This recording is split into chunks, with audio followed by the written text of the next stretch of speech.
At its peak, the Mongol Empire controlled more land than any empire in human history, stretching from Korea to Hungary, ruling over 100 million people. But what if this unstoppable force had never fractured? What if the Mongols had maintained their unity and continued their conquests, reshaping the entire course of world history? Today, we're exploring an alternate timeline where the Mongol Empire never collapsed. In 1227, Genghis Khan died, leaving behind the largest contiguous land empire the world had ever seen. His successors continued expanding for decades, but by the late 1200s, the empire began fragmenting into separate khanates: the Golden Horde, the Ilkhanate, the Chagatai Khanate, and the Yuan dynasty. Internal conflicts, succession disputes, and the sheer impossibility of governing such vast territories tore the empire apart. But what if Genghis Khan's successors had been wiser? What if they'd established a stronger system of governance that kept the empire unified? Let's explore this fascinating alternate reality. In our timeline, the Mongol expansion into Europe stopped after the death of Ogedai Khan in 1241. The Mongol generals withdrew from Hungary and Poland to participate in selecting the next great Khan. But what if they hadn't?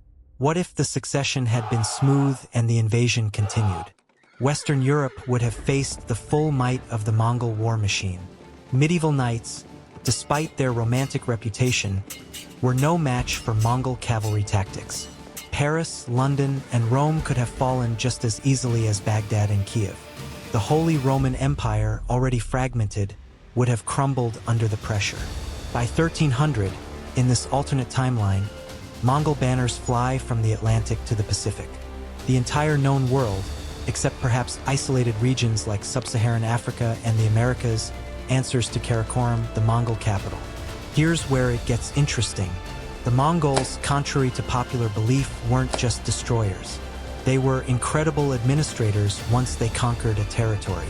They practiced religious tolerance, protected trade routes, and facilitated the exchange of ideas across continents. With a unified Mongol Empire, the Silk Road becomes safer and more prosperous than ever. Technologies spread faster. Chinese gunpowder reaches Europe decades earlier. Islamic mathematics and astronomy flow freely to the east. The printing press might be invented in China and spread to Europe in the 1200s instead of the 1400s. This accelerated exchange of knowledge could trigger an early renaissance, perhaps a Pax Mongolica renaissance, starting in the 1300s rather than Europe's renaissance in the 1400s. Scientific advancement happens at unprecedented rates when ideas can travel freely across the world's largest empire. In this timeline, Europe never develops into competing nation-states. Instead, it becomes a western province of the Mongol Empire, perhaps with some local autonomy but ultimately answering to the Great Khan. The concept of European nationalism never takes root the way it did in our history. The Mongol system of meritocracy, where talent matters more than birth, becomes the global standard. This could mean earlier social mobility and less rigid class structures. Women in Mongol society had more rights than their European counterparts, so we might see more gender equality developing earlier in history. Christianity, Islam, Buddhism, and other religions coexist under Mongol religious tolerance policies. Without the religious wars that plagued Europe, the Crusades, the 30 Years' War, the Inquisition, millions of lives are saved, and religious conflicts become less central to human history. With global trade and communication secured by Mongol control, technology advances at breathtaking speed. The Industrial Revolution might happen 2 or 3 centuries earlier. Imagine steam engines in the 1500s instead of the 1700s. The Mongols' sophisticated courier system, which could relay messages across Asia in weeks, evolves into a proto-telegraph system. Their administrative innovations lead to early forms of bureaucracy and record-keeping that would normally take centuries to develop. Naval technology improves faster as Mediterranean, Indian Ocean, and Pacific shipbuilding techniques merge. The age of exploration might never happen as we know it because there's no need to find new routes. The Mongols already control the best ones. With a unified empire controlling the Pacific coast and more advanced maritime technology, it's entirely possible that Mongol explorers reached the Americas by the 1300s.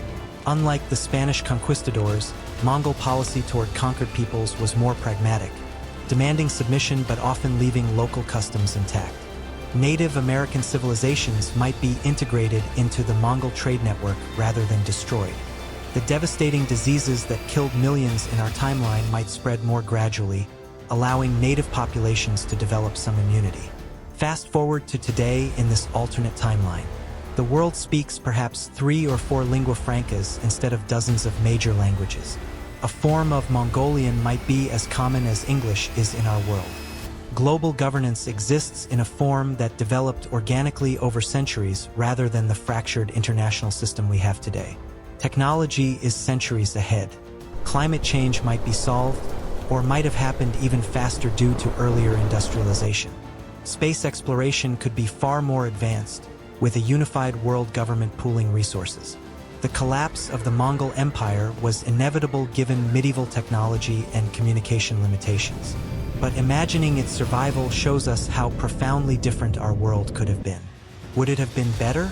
Worse? That's impossible to say, but one thing is certain: the world would be unrecognizable from the one we know today.